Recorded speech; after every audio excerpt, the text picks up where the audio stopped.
Hello, dear students. This is your mentor Anika Meman.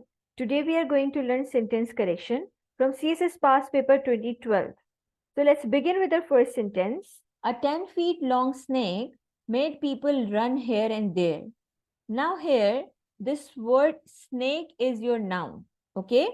और इस noun को जो modify करता हुआ adjective है, वो एक hyphenated adjective है, यानी कि बीच में hyphen लगी हुई है, right? सो जब आपके पास कोई एडजेक्टिव इस तरह से हाइफिनेटेड एडजेक्टिव है, पर्टिकुलरली अगर उसमें कोई नंबर यूज हुआ है और उसके बाद कोई नाउन यूज हुआ है, feet is a noun hair.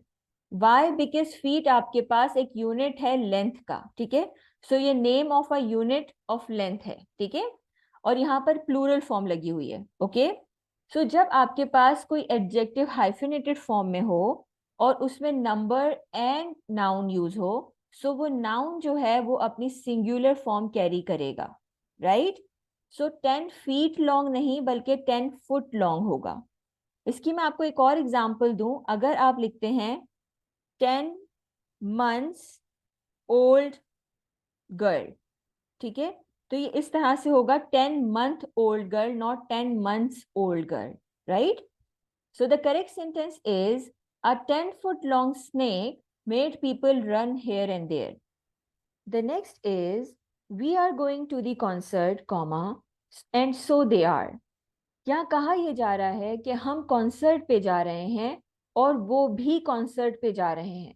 सो वो भी कॉन्सर्ट पे जा रहे हैं, इतना सारा रिपीट करने के बजाय हम सिर्फ ये कहते हैं कि वो भी जा रहे हैं, ठीक है।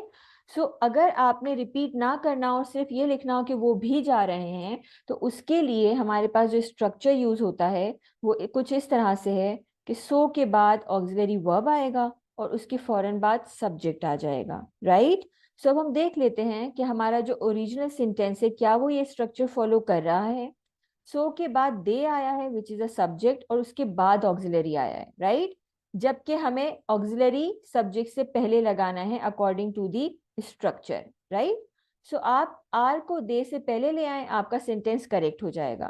सो your correct sentence is we are going to the concert, comma, and so are they. The next is enclosed with this letter was a signed affidavit and a carbon copy of his request to our main office.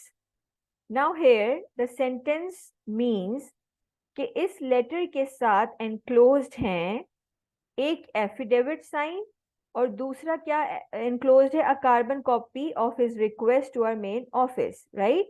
So since यहाँ पर दो चीजें enclosed हैं and these two are your subjects basically, right? subject यहाँ पर was के बाद लिखे हुए हैं, ठीक है। तो आपने जब दो चीजें हैं, प्लूरल सब्जेक्ट है, तो उसके लिए आप was नहीं यूज कर सकते, उसके लिए आप were यूज करेंगे, right.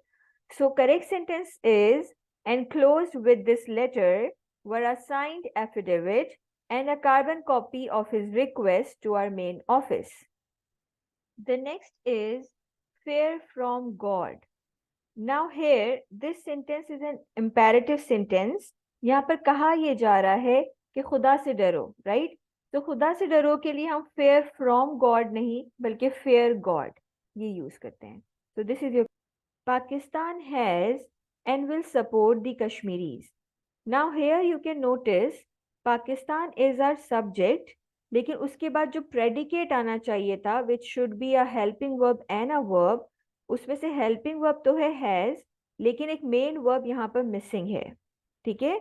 And you can also see यहाँ पर सपोर्ट मेन वर्ब है, लेकिन उससे पहले दो हेल्पिंग वर्ब प्लेस्ड हैं एक मेन वर्ब के लिए, has and will, right.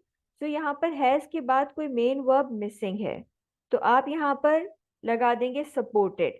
Pakistan has supported, why supported? Because has के बाद वर्ब की थर्ड फॉर्म आती है, राइट। अच्छा, अब आगे एग्जामिनर बेसिकली ये कह रहे हैं कि पाकिस्तान ने सपोर्ट किया है और वो अपनी सपोर्ट कंटिन्यू रखेगा कश्मीरीज के लिए, ठीक है।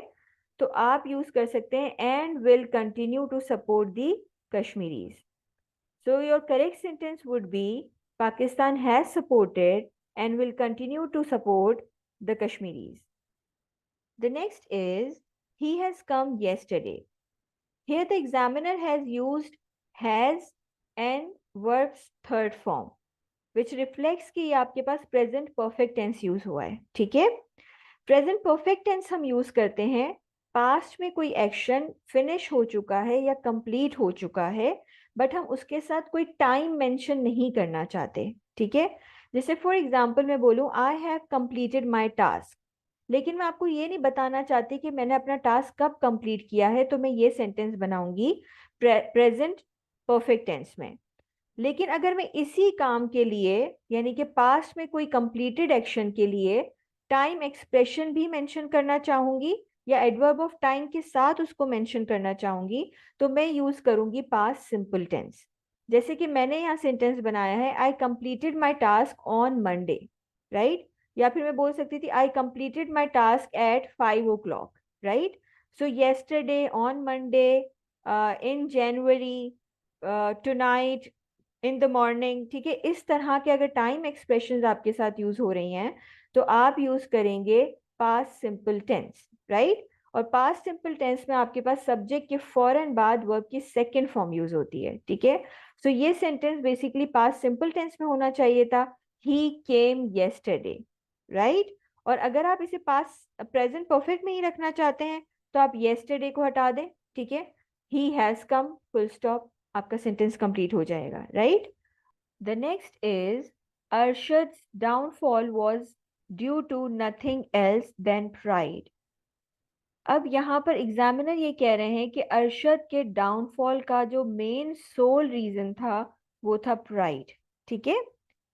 तो अरशद डाउनफॉल, डाउनफॉल आपके पास इस तरह से नहीं बल्कि इट्स कंपाउंड, ठीक है। तो आप इसको डाउनफॉल बीच में गैप रिमूव कर देंगे, ठीक है। So Arshad downfall was due to, अब यहाँ पर जो एक्सप्रेशन यूज हुई है nothing else than, this is wrong. Nothing के साथ हमेशा बट यूज होता है, ठीक है। तो due to nothing but pride, जिस तरह से हम कहते हैं this room is filled with nothing but silence, ठीक है। तो इसी तरह से your correct sentence is Arshad's downfall was due to nothing but pride. The next is do not avoid to consult a doctor. Now here this verb avoid is always followed by a gerund, right? Gerund हम कहते हैं ing form of verb को, okay? So यहाँ पर कोई gerund होगा या कोई noun use होगा, okay? लेकिन यहाँ पर क्या use हुआ है, infinitive form use हुई है 2 + V1, okay? तो हम क्या करेंगे, सिर्फ और सिर्फ इस फॉर्म ऑफ द वर्ब को चेंज कर देंगे, हम यहाँ कंसल्ट की जगह कंसल्टिंग कर देंगे। सो your correct sentence would B do not avoid consulting a doctor. I hope this lesson has been fruitful for you. If you want more such learning content, be sure to subscribe to my channel and press the bell icon. Thank you for watching. See you the next time. God bless.